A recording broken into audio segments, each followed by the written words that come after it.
नमस्कार साथियों, आप सभी का स्वागत है हमारे YouTube channel Birsa classes online में। आज 6 जून 2020 है और आज के डेली करंट अफेयर प्रश्नों को डिस्कस करेंगे। तो आप इसे वीडियो को कॉपी और पेन के साथ देखें और एक प्रश्न से बहुत सारी जानकारी हम देते हैं, उसे एक नोट कर लीजिए रजिस्टर में।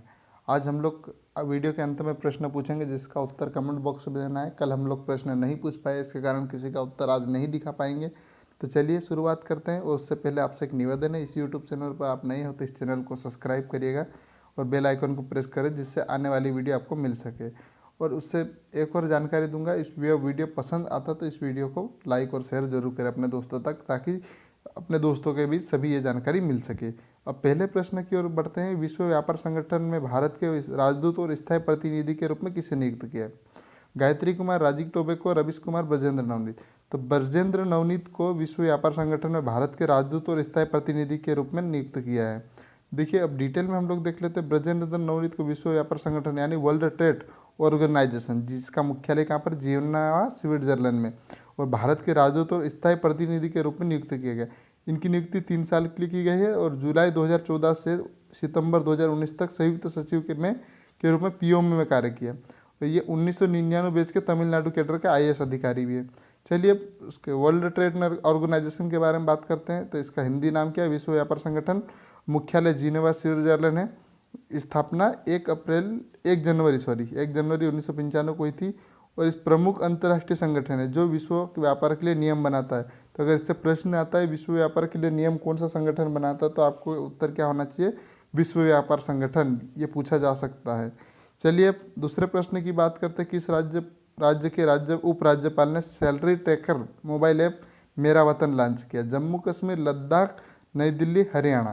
तो जम्मू कश्मीर के राज्यपाल गिरीश मुर्मू ने salary tracker mobile app launch किया है। इसे डिटेल में हम लोग देखते हैं। मेरा वतन जो एप्लीकेशन है, तो इस बार देखिए ये किसके लिए लॉन्च किया? सरकारी कर्मचारी के लिए। कौन सा ऐप? मोबाइल ट्रैकर ऐप मेरा वतन संस्करण एक लॉन्च किया। इस लॉन्च की गई इस नई एप्लीकेशन का उद्देश्य क्या है? कर्मचारियों के वेतन संबंधी जानकारी प्रदान करना। और मेरा वतन संस्करण ऐप के लॉन्च होने से दूर दराज ग्रामीण क्षेत्रों में जो तैनात कर्मचारी हैं जिनकी डीडीओ तक नहीं पहुँचे हैं, वे आसानी से वेतन और अन्य संबंधित जानकारी आसानी से प्राप्त करेंगे। और ये application Android platform Jammu Kashmir भुगतान प्रणाली JKPay एप्लीकेशन के कंप्यूटरीकरण को एंड टू एंड तक पहुंचाने के लिए राष्ट्रीय सूचना विज्ञान केंद्र यानी NIC Jammu Kashmir state centre द्वारा तैयार की गई है। तो NIC के बारे में देख लेते हैं। NIC सूचना विज्ञान केंद्र जो जम्मू कश्मीर की है, तो यह इसका उप महानिदेशक कौन है? अभय कुमार। और राज्य सूचना अधिकारी है ये। इसकी स्थापना कब हुई है? 1988 में।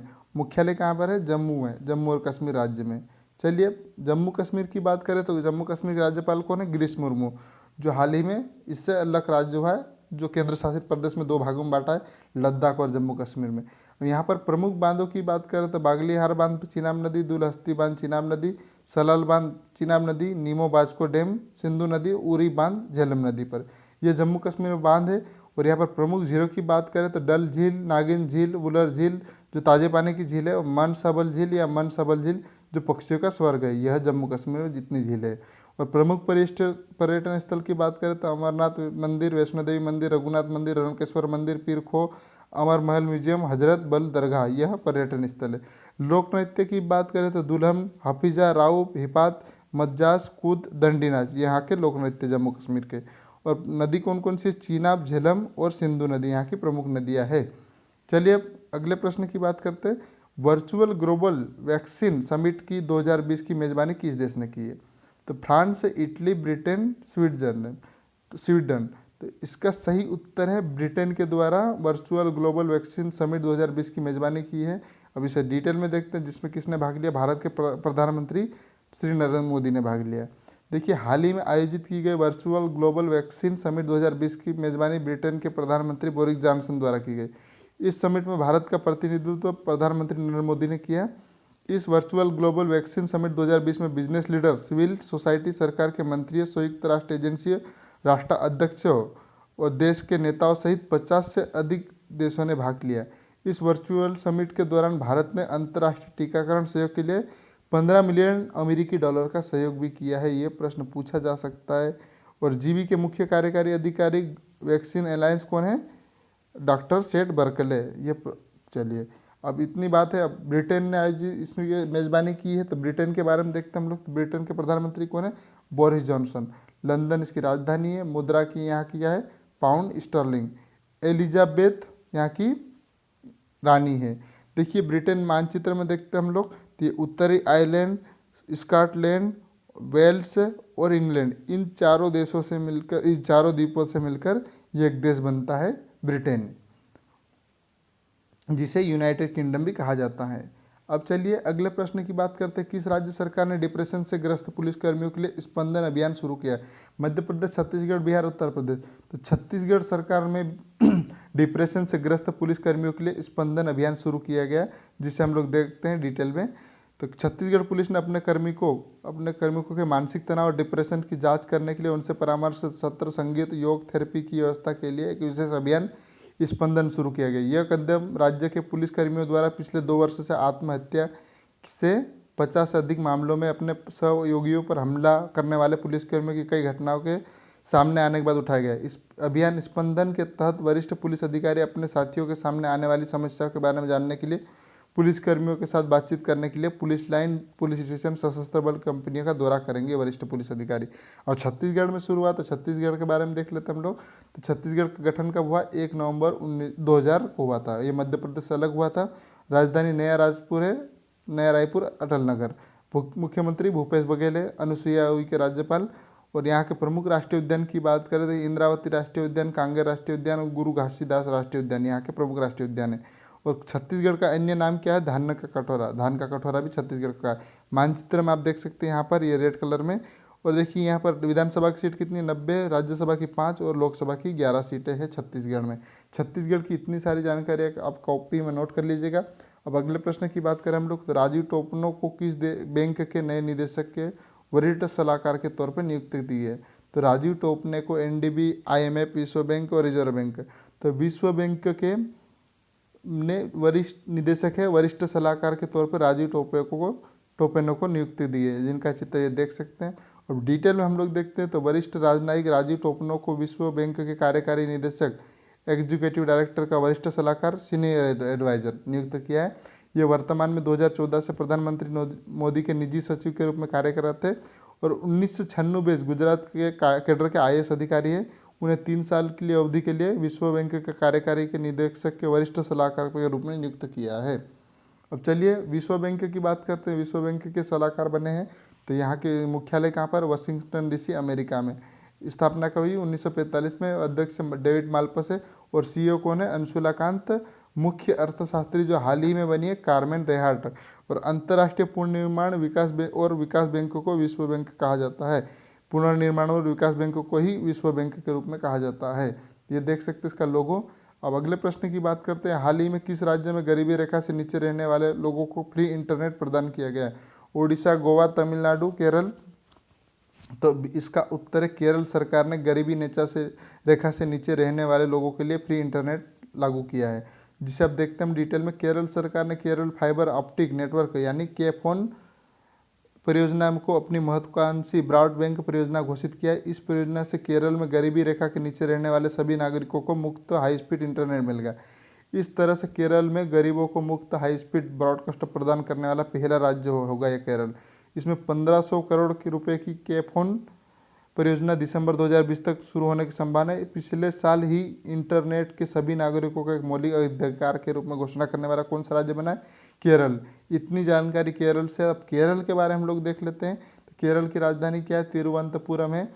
पिनराई विजयन मुख्यमंत्री है। राज्यपाल आरिफ मोहम्मद खान है। और ये देखिए एराविकुलम राष्ट्रीय उद्यान, साइलेंट वैली नेशनल पार्क, सीनार वन्यजीव अभ्यारण्य, कुमारकोम पक्षी अभ्यारण्य, पेरियार वन्यजीव अभ्यारण्य और इडुक्की अभ्यारण्य, यह यहाँ पर राष्ट्रीय उद्यान है। और देखिए यहाँ पर प्रमुख बांधों की बात करें तो इडुक्की बांध पेरियार नदी पर है, मुल्ला पेरियार बांध पेरियार नदी पर और चिमनी बांध चिमनी नदी पर। और देखिए अन्य, देखिए यहाँ पर केरल में शिशुओं की मृत्यु दर सबसे कम है, जो भारत में सबसे कम है। यह केरल की जानकारी है। और देखिए केरल में कितनी सीटें हैं? 20 सीटें लोकसभा की है, 9 सीटें राज्यसभा की, विधानसभा की 140 सीटें हैं। और केरल को आप देख सकते हैं यह यहाँ स्थित है। अब देखिए, भारत का सबसे शिक्षित राज्य बोले तो केरल में साक्षरता सबसे ज़्यादा है। और यहाँ पर एक अभी हाल ही में दुखद घटना हुई है, एक हाथी के साथ किसी ने फटाका मुंह में दे दिया एक खाने की चीज़ों के साथ, जिससे उसकी दर्दनाक मौत हुई। तो ये दुखद घटना है हमारे बीच में, इस प्रकार से हरकतें नहीं करना चाहिए। चलिए अब अगले प्रश्न की बात करते हैं। और केरल में लोक नृत्य कौन सा? कथकली, कुड़िया कुट्टम है, मोहिनी अट्टम, काली अट्टम और कोलकली है। नदियाँ कौन कौन सी? क्वेवरी, पेरियार, पंपा, मणिपाला, नेन्नार आदि। प्रमुख क्या है? सबरीमाला मंदिर, जिसे भारत का हाल ही में सुप्रीम कोर्ट ने यह महिलाओं की पूजा करने की अनुमति दी। और भारत का पहला साक्षर राज्य कौन है? केरल। पलक्कड़ जिले में ओला अट्टम में भारत का पहला रक्षा औद्योगिक पार्क है। और केरल के तिरूर पान को जीआई टैग दिया गया हाल ही में। इतनी जानकारी केरल से, तो इसे एक रजिस्टर में बिल्कुल नोट कर लीजिएगा। इससे अगर प्रश्न बनता तो इससे बाहर नहीं बनेगा। आप मध्य प्रदेश राज्य की तैयारी कर रहे हो तो इतनी जानकारी किसी भी राज्य से पूछा जा सकता है, दूसरे राज्य से। और देखिए, पर्यावरण के प्रति जागरूकों के लिए पर्यावरण दिवस कब मनाया जाता है? 5 जून, 6 जून, 3 जून, 2 जून। तो 5 जून को पर्यावरण के प्रति जागरूक के लिए पर्यावरण दिवस मनाया जाता है, विश्व पर्यावरण दिवस में। और इसे कौन मनाता है? इसे देखते हैं हम लोग। विश्व पर्यावरण दिवस पर्यावरण की सुरक्षा और संरक्षण हेतु पूरे विश्व में मनाया जाता है। इस दिवस को मनाने के उद्देश्य संयुक्त राष्ट्र ने पर्यावरण के प्रति वैश्विक स्तर पर राजनीतिक सामाजिक जागृति लाने के लिए 1972 में शुरू किया गया।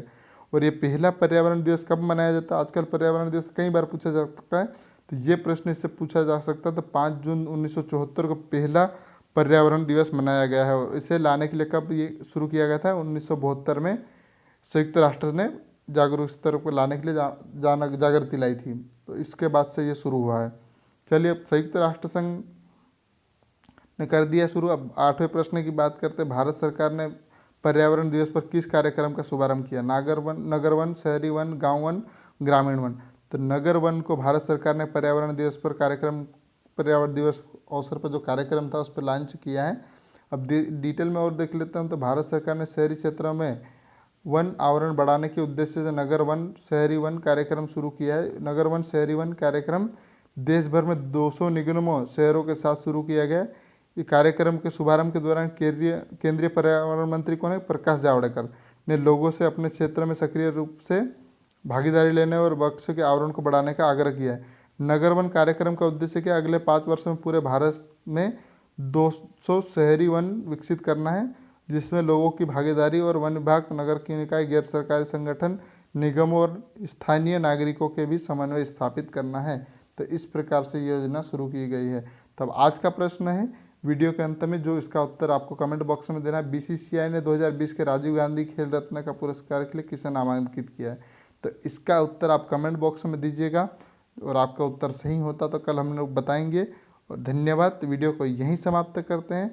आपको वीडियो पसंद आया तो लाइक करें, शेयर करें और चैनल को सब्सक्राइब जरूर करें। तो चलिए, धन्यवाद।